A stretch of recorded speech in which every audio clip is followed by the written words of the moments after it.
சூறாவளி காற்று வரும், குளிர்ச்சி வரும், வெப்பம் வரும், பெரிய அலை, ராட்சத அலையெல்லாம் வரும்.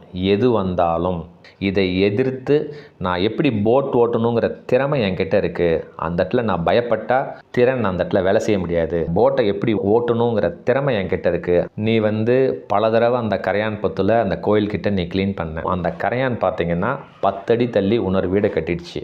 கடுமையான முயற்சி. ஸோ அந்த முயற்சியும் அந்த மாறக்கூடிய சூழ்நிலையை ஹேண்டில் பண்ணுற கெப்பாசிட்டி உனக்கு வேணும். அதே மாதிரி அந்த மீனவனை கவனிச்சிங்களா? ராட்சத அலை வந்தது.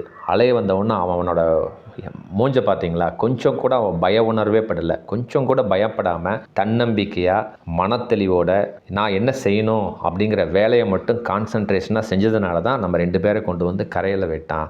ஸோ வாழ்க்கையில் தன்னம்பிக்கையோட, மனத்தெளிவோட, முயற்சியோட எந்த சவால்கள் வந்தாலும் மாறுபட்ட சிந்தனைகள், அதாவது என்ன தவறு செஞ்சிட்டோம், அதை எப்படி நம்ம வேறு என்ன செயல்படுத்தலாம் அப்படின்னு நீங்கள் செயல்படுத்துனீங்கன்னா 100% இந்த பிரச்சனையிலேருந்து வெளியில் வந்துடலாம் அப்படின்னு சொல்லி அந்த துறவி அந்த பையன்கிட்ட சொல்கிறார்.